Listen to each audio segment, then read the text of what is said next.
Welcome to Careers and Cartwheels, the podcast where two mums with two very different lifestyles talk about the chaos and joy and raw truths of motherhood.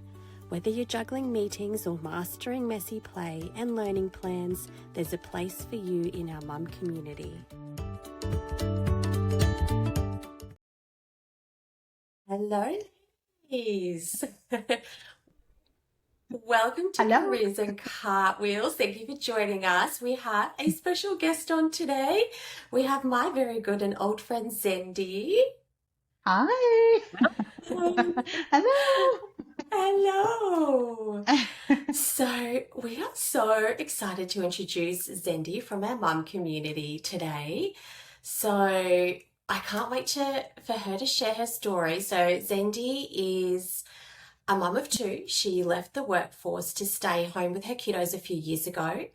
And I want to share her story because it's one I think of incredible strength, perseverance, and the absolute definition of a roller coaster journey into motherhood.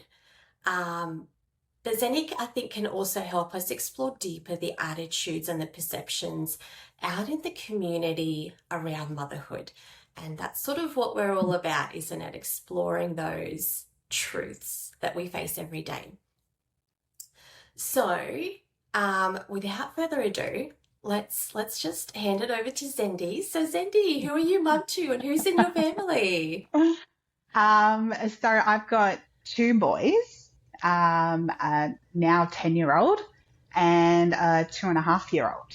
And I have a husband, and this year it'll be 20 years together. Good old 20 years, definitely. Oh, In our 40s now. So no longer spring chicken. That's crazy. 20 years. Yeah. Good on you. Good on you. Yeah. Very much a roller coaster.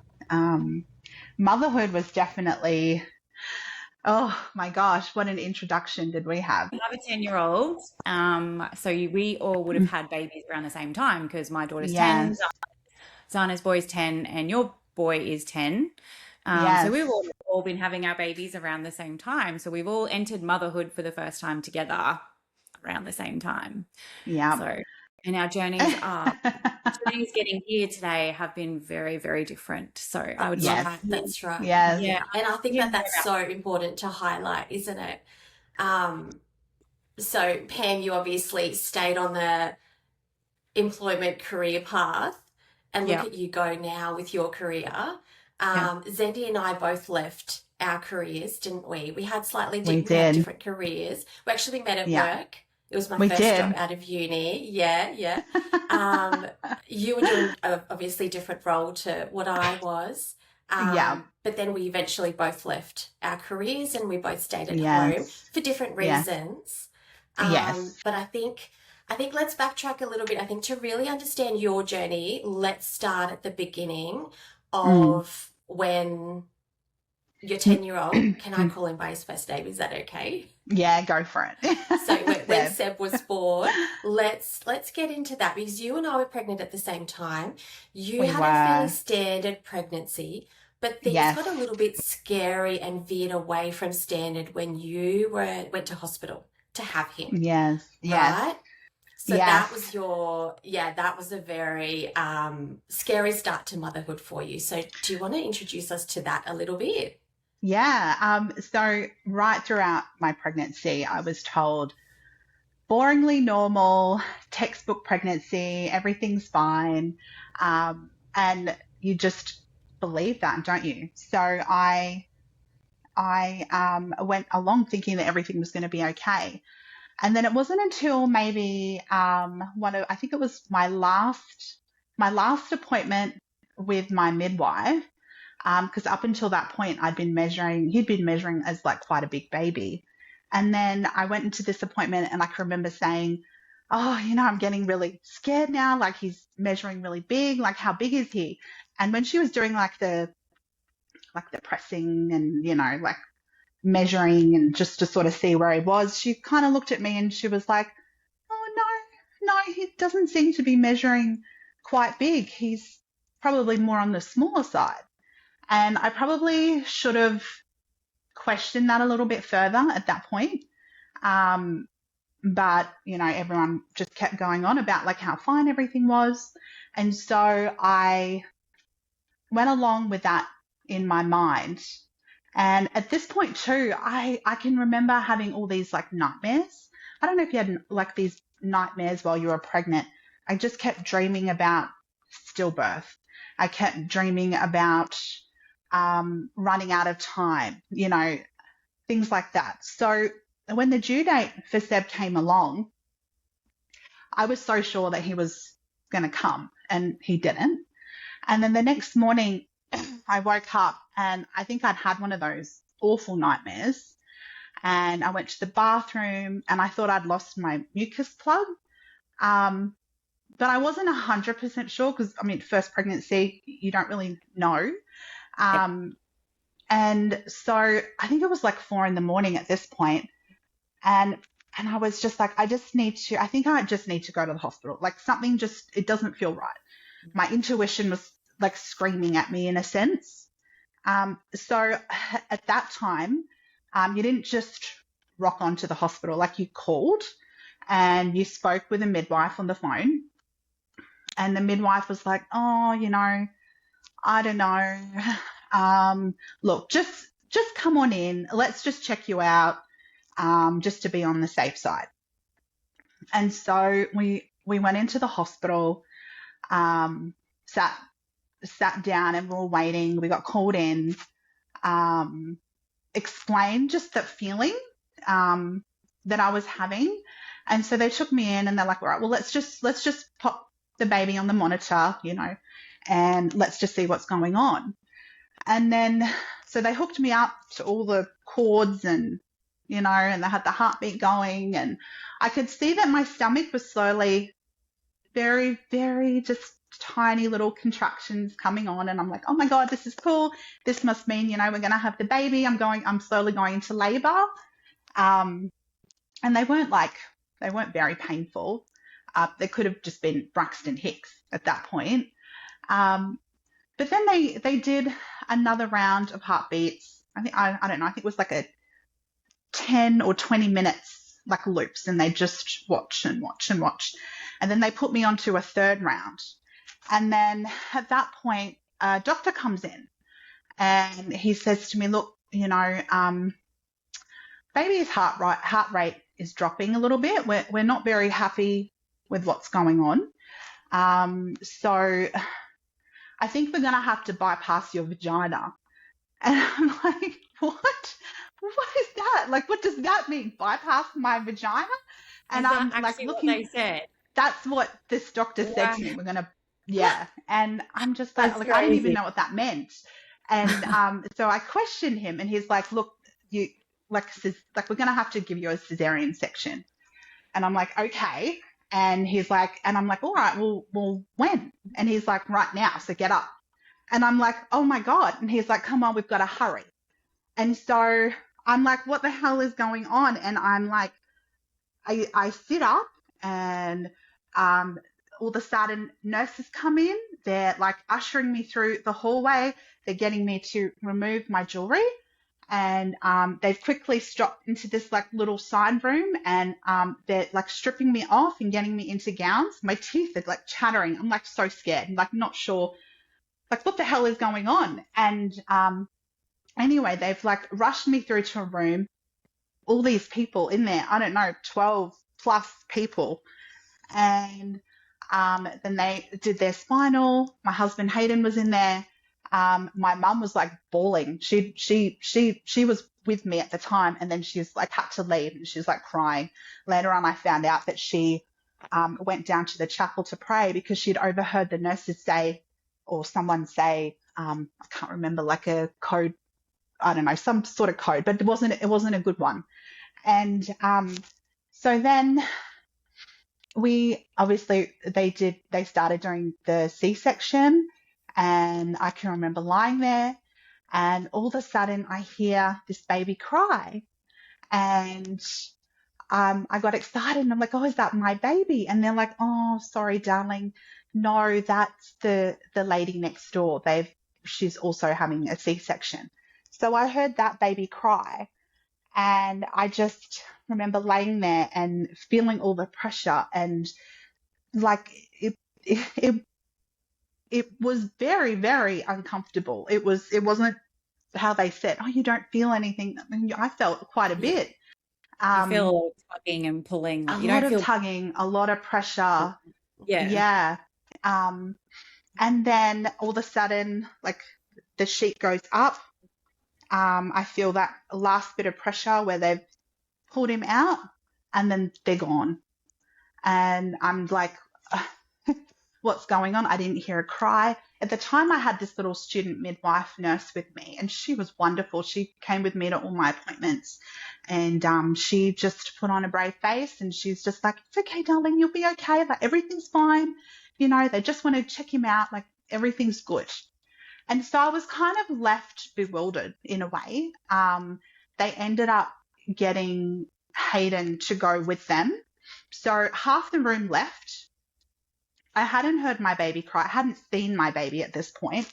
And I was left on this bed by myself, feeling completely exposed, completely like unaware, unsure, scared, like what the hell is going on? And you know, when they're like turning your body to try and clean you up, and you know, like I felt so exposed and so, I don't know, just, I guess in a way violated, because I didn't have anyone with me. I didn't have any supports, and I had no idea what was going on with my baby. No one was telling me anything. And then I remember, it's very spotty, but I remember being like wheeled into like recovery, and a little while later, they'd wheeled in my baby Seb. And that was the very first time I got to see him, and he was like in a little humidity crib, and I couldn't touch him. I just had to look at him. And I was remember just looking at this baby thinking, oh my God, who's this little stranger, you know? Um, it was it was later, I found out, and it wasn't from the doctor. The doctor didn't tell me anything. I didn't know what was going on. Hayden, who was there and watching, didn't really understand what was going on. But he had died. He was born blue. So they had to revive him. It took them about 5 minutes to get him to breathe. He had meconium aspiration, and he had like a whole myriad of things. This full-term baby was born at 2.2 kilos, so 4 pound 9. So he was literally skin and bones, and he was very, very sick. So he needed assistance with breathing. And so anyway, I remember being in the ward. They'd wheeled me to the ward, and obviously you have a C-section, so you're half numb. I just did everything I could to get out of that bed. Everything I could to try and get wheeled to that little baby, just to, you know, and even just to get some information about what was going on, because I didn't know. No one was telling me anything. So once we got to the NICU, I can remember a nurse coming up to me, and this is without me really knowing anything, not knowing that he wasn't born alive, not knowing how sick he actually was. She barreled up to me and she said, I'm the nurse that revived your son. It took me 5 minutes to get him revived. Are you going to say thank you? And I'm just like, what? I'm like, oh my God, yes, of course. Like, thank you so much. But I didn't even know that had happened. They'd all left. They'd all left me. No one was communicating anything with me. I was so in the dark. So I thanked her. I had no idea. Like, like how serious the situation was. Um, and I just remember looking at my little baby and just seeing how sick he was and not even being able to touch him at that point. And I remember all I could do was, go back to my room and just try and express milk, like just try and do everything I can to give this baby breast milk, some colostrum, So that became my mission, It was later that we found out exactly what had happened. So um, Sebastian was born with something called FNAIT, which is fetal alloimmune thrombocytopenia. And basically what that means is it's very rare, very severe, but we were quite lucky with our outcome. But basically what it means is there is it's not like a rhesus thing where there's an incompatibility. It's more of the antibody compatibility. So Seb was like his dad, and when his blood crossed the placenta, my body started treating it as like a foreign object and was basically trying to eliminate that. So my body had started killing my placenta. So it had broken it down, and so Seb wasn't being nourished inside of me. He was slowly dying. The surgeon that eventually did come and talk with me said that if I had have waited even one more day, he would not be on this earth right now. So that intuition, like that really saved his life. And those dreams were real. Like those dreams were telling me, a future outcome, and I really had to listen to it. But there were other things involved as well. So he had the meconium aspiration. He had sugar issues. So at that point, somewhere along the way, I must have developed gestational diabetes. And then also I may have developed preeclampsia. So all of these things were left untreated, undiagnosed. And throughout my so-called perfect, normal textbook pregnancy, it was actually really quite bad. So, and I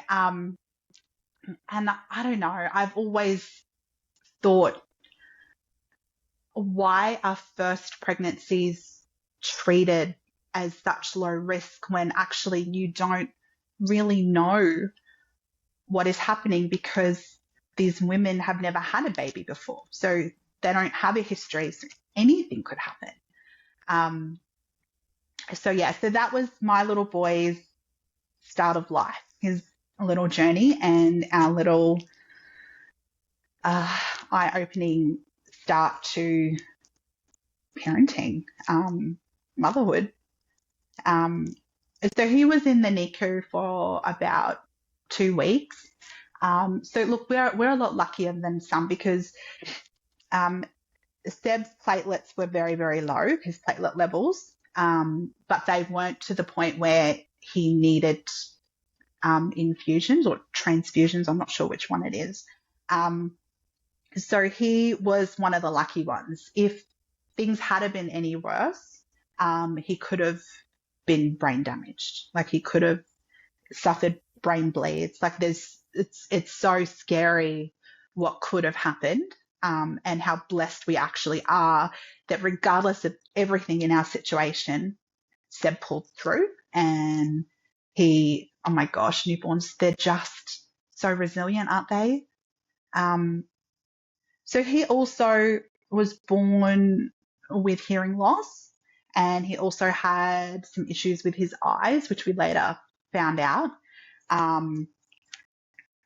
But yeah, that's like a whole like a whole other story of like that journey of dealing with all of that.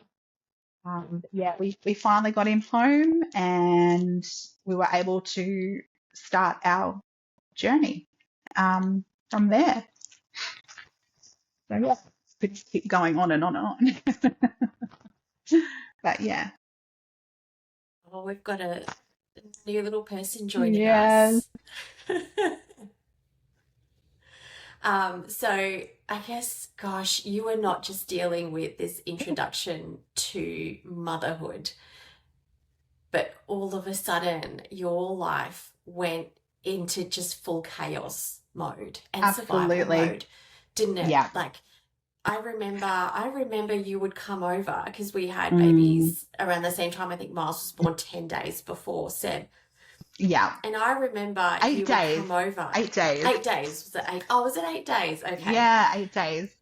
You would come over and you would have this big, thick journal with you.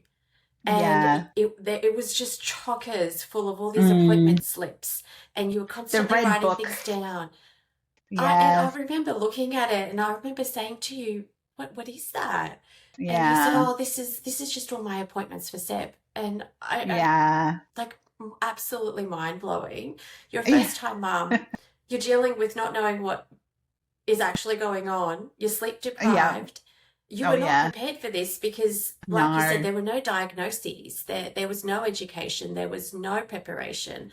There was no treatment. There was no nothing. There was no plan. No. Had you known anything, you could have prepared earlier, but there was nothing. And all of a sudden, Yeah.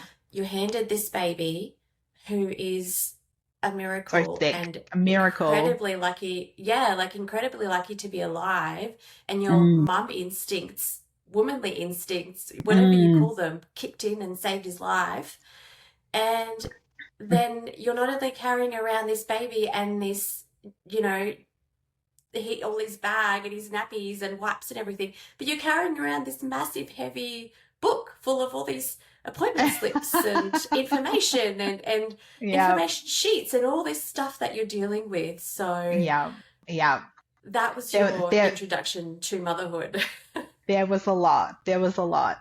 And I think at the time too, like being thrown all of these things and just you just get into survival mode and you're just like trying to do everything that you can to support your baby. And I think at that point I completely lost myself. I completely forgot about Yeah. myself.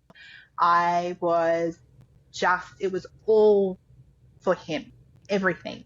And I'm like, I can even remember like the hospital like sending out a counselor for us. And I remember her coming into my lounge room, sitting down with her, and I was just like, we don't need you. Like we don't need you. We're okay. Like we're home from the hospital now. Like let us just be parents. There's been too many appointments already. There's been too many, because he was like a sick baby, like we had midwives coming to the house to always come and check on him and monitor his growth, making sure that he was thriving. Because he wasn't hearing, we were being set up with the deaf community and how to support Seb as he gets older, and it was really difficult because, I mean, obviously hindsight, we absolutely needed the support. We absolutely needed the help. But I think it was too soon that they offered it. Yeah.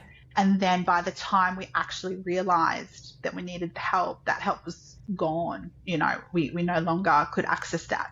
So I think at that point, once we were home, we just wanted to try and have a normal existence, because you dream about what it's going to be like when you have a baby. You dream about the kind of birth that you're going to have. You dream about all the experiences.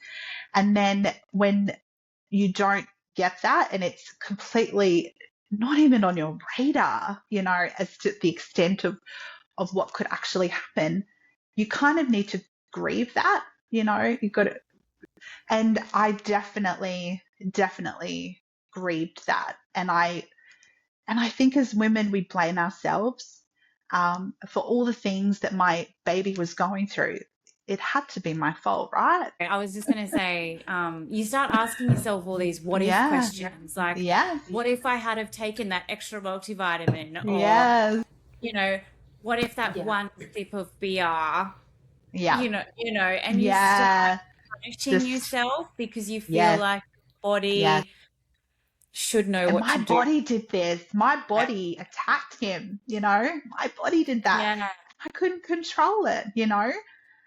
So I think it's always sort of been there. And perhaps because of that, um, being a mum to Seb has I've probably always been that little bit overprotective. I've always overcompensated. I've always tried to shield him from the big bad world. Um, and that definitely took a toll on my mental health through early motherhood. I mean, you know that. You were there with me, Nizana. So, yeah. And I had another point, and now I've lost that point.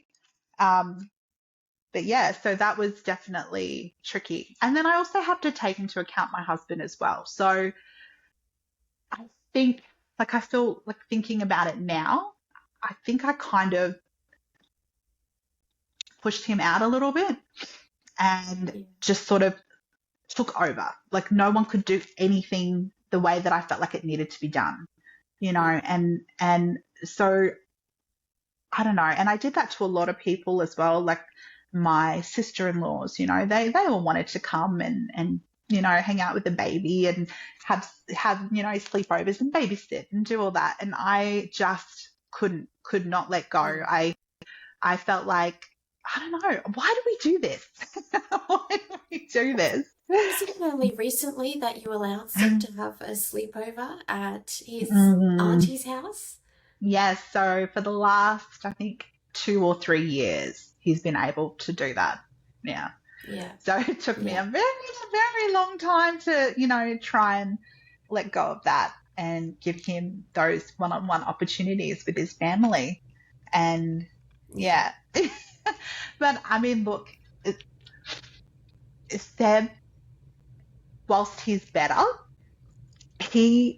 this poor kid has had so many challenges thrown his way, and it just continues. The hospital Yeah. appointments, like the hearing, the the eyes which have corrected themselves. You know how amazing babies are. So my son was born with um, moderate to severe hearing loss, and he needed glasses. And it's almost like once we put the hearing aids in him, it's like that part of the brain woke up Kicked and in. started firing. And so then this baby, um, started hearing. And I knew it. I felt it. I could tell he could hear a light switch. Like he'd move his head when we'd turn a light on. And prior to that, like he hadn't been doing that. And I can remember going to the specialist and saying, look, I think we have to go back and recheck this because I think he's hearing things. And when we first put the hearing aids on him, he seemed quite happy. And now when I put them on, he screams and screams like he's in pain. And I can remember this one particular specialist just, giving me such a talk down about being an irresponsible parent and worrying more about how the child looks than what he actually needs because of the hearing aids. And I'm like, no, I don't care if he's wearing hearing aids. I'm telling you, please, he is hearing something. I need him like rechecked. Anyway, he finally got rechecked. And what do you know? I was right. He was. Um, he still had a little bit of loss, but nowhere near to the point that it was. And he no longer required his hearing aid. Like I picked it. I told them. And I got an apology. So that was lovely. But as mums, like I feel like we're constantly having to advocate, and there are so many people that put their hands up and you know say no to you and don't believe you, and you just have to keep powering through until you get someone to actually listen to you. And it's really hard with professional people not hearing what you're trying to say. And then once again, that's like another layer that you put on yourself, that you're not doing something right. So yeah, so that was tricky for us, but yeah, we're here today, and yeah, he hadn't had to wear his hearing aid for many, many years. Didn't need it. So yeah. Yeah. I suppose it's Coming from a mum whose son has also had hearing problems since he was born, mild to moderate Yeah. hearing. Every time we do a hearing test, we fail. So we had the chronic ear infections, Yeah. and it was really frustrating watching other kids around the same age as him sort of go through those developmental leaps, and you're kind of wondering, and you're like, what's wrong with my child? Like, why hasn't he Yeah. been? He was always falling over. He was so clumsy. Yeah. We ended up realizing that he needed grommets. So once Um, he got grommets at 12 months, and then he got them again at 2 years. And it was that sort of second set of grommets where his speech just took off.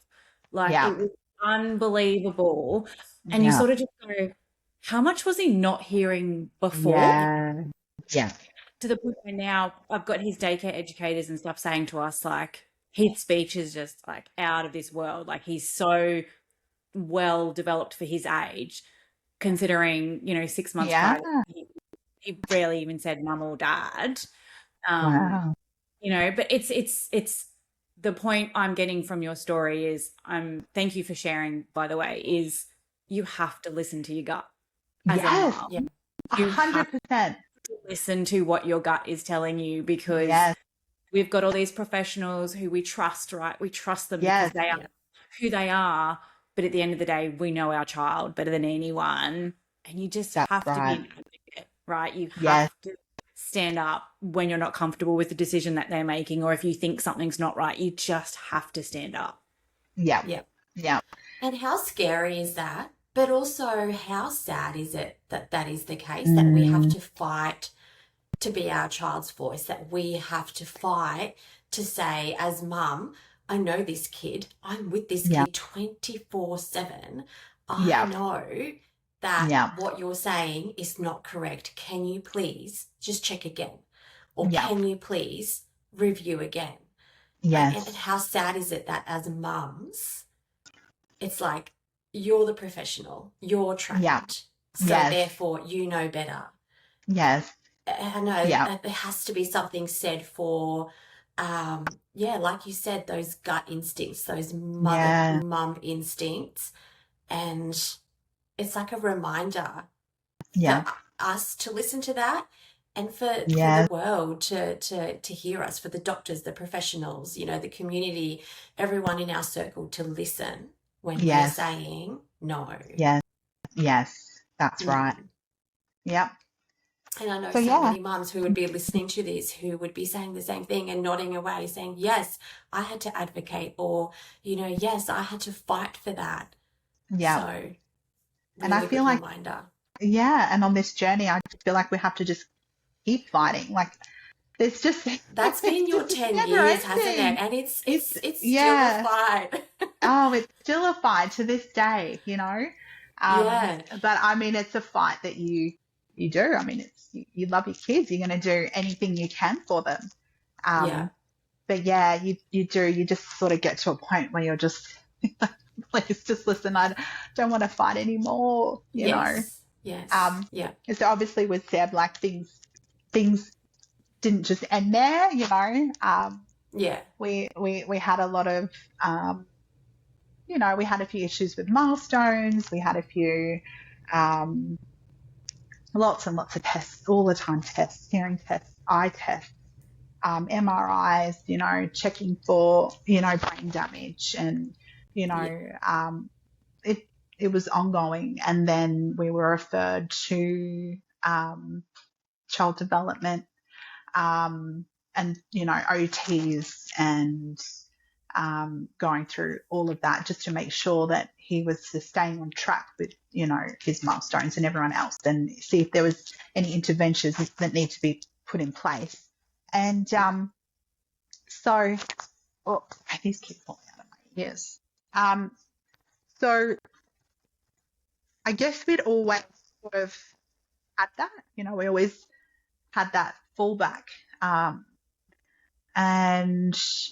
I can remember when he started school, he got I think prep he didn't do so good.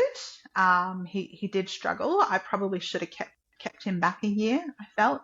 But we went through because he was really bored in kindergarten. So a little bit of a struggle in prep, but then grade 1 comes along and he's doing so well, you know. And I think around about that time, I think COVID was around.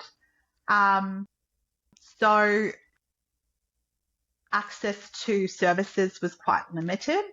And I think, I don't know if they were just trying to clear their books of us because he'd had such a great year in grade 1. He had such a supportive teacher. He was finally making friendships. He was catching up with the other kids with his schoolwork. So they decided that we no longer needed the service. And they kind of said to us, well, if there's ever a time that you think, you know, Seb might need a little more assistance, just give us a call, and you've already done your waiting list. You know, we can get you back in. They didn't tell me, though, that there was only a small period of time for that. And then once that period of time had passed, we would then have to start the process all over again, because we'd been in the system with them pretty much right from birth. So then grade 2 comes along, and after having this wonderful year, you know, the deputy principal, like, she'd walk past me and say hello, you know, oh, Seb's doing so great. We're so proud of him. You know, we looked at his workbooks today, like everything is wonderful. And then the second day of grade 2, I'm already getting emails from his teacher about bad behavior, and he didn't do this right. He didn't put his ruler on the table correctly. He's not following directions, and he's distracted by other children, and he's creating distractions, and, you know, and I'm just like, oh my gosh, like what a flip, you know? And so at that point, I just assumed, well, this child is not getting along with his teacher. Like, they're clashing personalities. But it progressed, and it just got worse. And then I started getting phone calls from the deputy. Did you feed your child sugary cereal this morning? You know, he is not acting the way he normally does. He's so full of energy, and he, you know, just like, who calls up a mother and asks them if what they fed their child for breakfast? Like, no, I did not feed him sugary cereal. Never really have, not before school. And yeah, everything just sort of took a turn. So we tried to get him back into child development, because there was obviously an issue. He was showing signs of sensory issues, hyperactivity, unable to focus. And this is sort of like that age where, you know, is it when they're around, is it 7, 8? And they start going through that testosterone, you know, starting a little bit of a spike of, yeah. And I mean, I wasn't fully aware of that at the time. But he most definitely was, you know, starting to get quite, you know, couldn't sit still. So we got him modifications. We got him, you know, little swivel things and little sensory toys to play with. But he was still getting in trouble. He started getting detentions, and then we started getting suspensions, and I'm just like, what is going on here? And then we were on the wait list. We're on the waiting list for child development services, and the wait list was 12 months for public, which is who we were through. And the school was, you know, like we need support. Start handing them. And so we looked at the private option.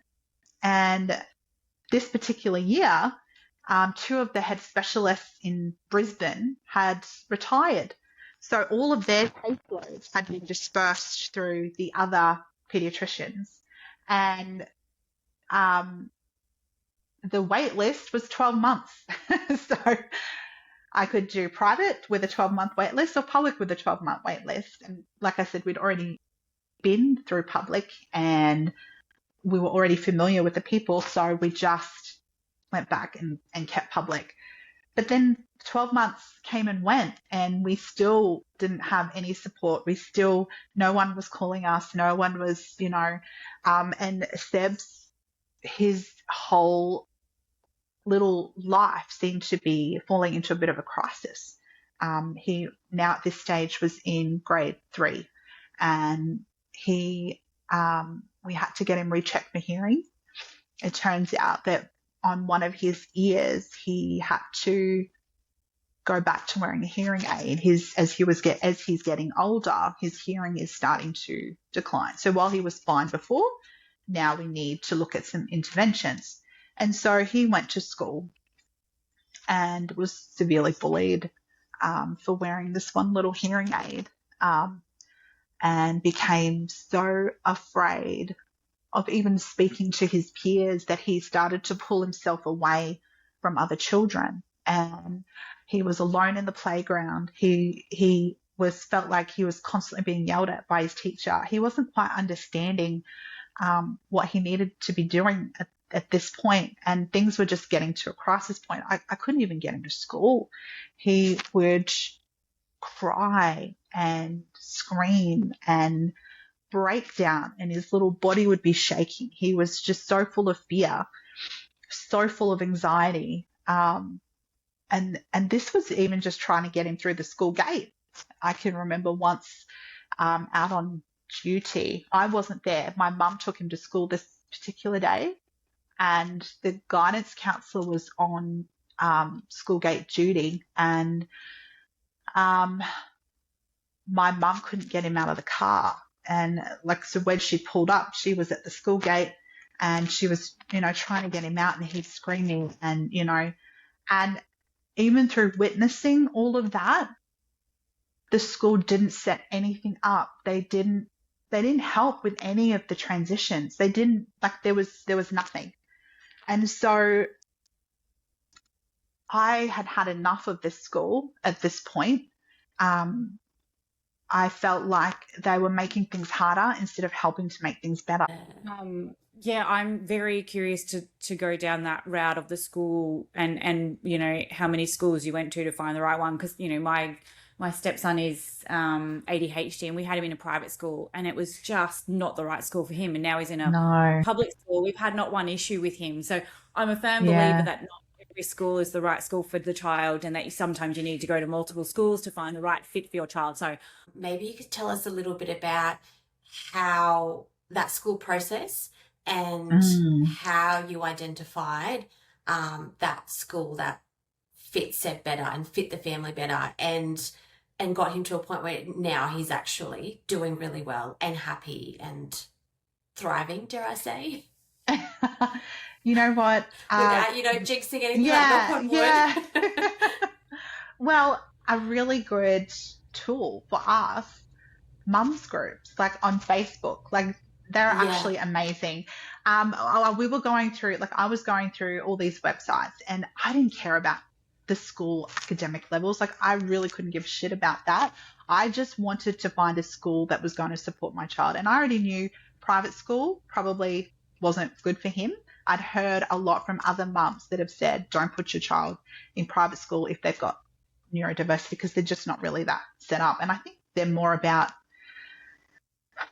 results. They're quite result driven.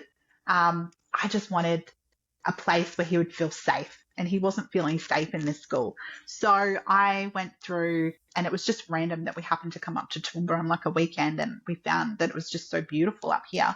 And then I started researching all the schools, because up until that point I'd been researching all the local schools. I just wasn't happy with anything. The ones that we could send him to that I thought, oh yeah, these are really great, we'd have to move into those suburbs for catchments, and the rents were just too high. It wasn't something that we could comfortably afford. So that's why we decided to try rural. And we tried a couple of different places, and then I heard about this, and stalking through the mums pages, going back over comments where other mums have asked these questions, what school, which school, who, there's so much information out there if you search for it. And that's where we came across this one. And so my heart was set on it. And so what we did, we got Seb onto a medical certificate because his anxiety was just too much. We wrote him off for a month. And then in that time, I managed to find a place up here in Toowoomba. First one they offered, we took it, got him into school catchment, got him enrolled, and it was the absolute best decision we've ever made. The school is wonderful, very supportive. So, yeah, they are out there. You just got to find them. You've got to be, oh gosh, and it's so hard, isn't it? I mean, being able to move, like things just aligned for you guys. Things worked out. Hayden found a job that was local. Yeah. You know, your parents are now looking at moving up there, so you're going to have family closer. So things are aligning and did align to allow that move to happen. But there were a couple of moves in Seb's time. I mean, you moved out of your house into your parents' house, and thinking that the support there, the hands-on support there, would be something that you could rely on a little bit. And then so there were a couple of moves in that entire time period, and a lot of reading and research. I remember we would spend time on the phone, hours on the phone, and we would talk all these things out, and you know, it was, you're always my sounding board. It was like pros and cons, and should I do this and should I do that? And gosh, so they were crazy very fortunate times. Very fortunate that things aligned and allowed the move to happen, because it was not a move around the corner. It was a big move, and it was a big move. First one either. No. So but it was, I think, the best move we could have done. Yeah. And the family is definitely thriving here. Everyone is happy. Everyone, like my husband loves his job. My son loves his school. We did go through that thing with the homeschooling where I, gave him the option, and I still give him the option about that. And he's still firm with, staying with his school now. Yeah. Whereas though before I couldn't even get him to school, and now he couldn't get him through the school gates, and now he doesn't want to stay home. So it's definitely good, and it's a true testament to people listening to you. And I felt like this particular school, very much did listen to me, and we work as a team, and it's great. It's great. Not only do we have to fight for our kids medically, we also have to fight to get them a good education, because not a one-size-fits-all scenario is like that. Some kids just slip right into a school and they excel and shine. Other kids need more support, and it's frustrating for a parent that you have to fight for that support when all you want is the best thing for your child. You want them to go to school. You want them to have the same opportunities as everyone else. You want them to, not every kid is designed to sit in a classroom and learn. Like my youngest stepson, he is textbook ADHD. He's, more hands-on. Sitting at a desk is just not for him. And I would love nothing more than to do what Zana's doing and create that homeschool environment where I oh my gosh, I can't even speak today. Flourish? What's that word I'm looking for? Flourish. Flourish. Flourish. Because, you get frustrated watching your child have to adhere to a set of forms that has been designed for kids. But it's not that, kids are just not designed to sit in a classroom all day. And every kid is different. And, when you know what your child needs and you're trying to communicate that to the school, and you're trying to say, this is what works at home, maybe you could try, and they don't listen. It's so frustrating, because you're just like, you're setting that child up for failure, Yes. The psychological impact that's having on that little kid is just, it's monumental. It's huge. Yeah. I'm so glad that there's a happy ending to your schooling journey, Szendi. Yes. Deb has found a school that is willing to listen and support him in the ways that he needs. Like, that is such a beautiful outcome. Yeah, for sure. Yeah. We're blessed. I feel very blessed, because there are a lot of people out there that aren't as lucky as we are. So, Yeah. So that was Seb's journey and Seb's introduction to life in this world and your introduction to being a mum. Yes. It was a little bit calmer the second time round, so that's positive. Yes. But we would love to have you on another time and for a follow-up and talk about your journey in mothering. And, you know, I know, you started working and then you stopped working, and there were little bits and pieces along the way there where you tried part-time and all the rest of it. But eventually just gave up the career, gave up the job, stayed home and thought, no, this kid needs me full-time all the time. It's just, so you made a big change for your family, a big change for your career, and then a big move as well. Yes. So we would love to hear about your story from that mum perspective. Yeah. Sounds good. Happy to. Today and sharing your journey, and I can't wait to hear the rest of your journey. I think that's so exciting. Well, thank you for having me. Thanks, ladies.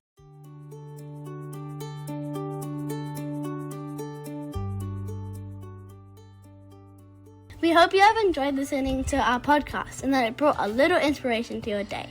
If you have any wild, weird, or wonderful topics you'd like us to explore, send us an email to careersandcartwheels@gmail.com or follow us on Facebook or Instagram and leave a comment there. Thanks for hanging out with us. We can't wait to have you back for another episode. Full of questionable wisdom and unexpected tangents. Until then, stay curious and try not to pull any cartwheels without stretching first.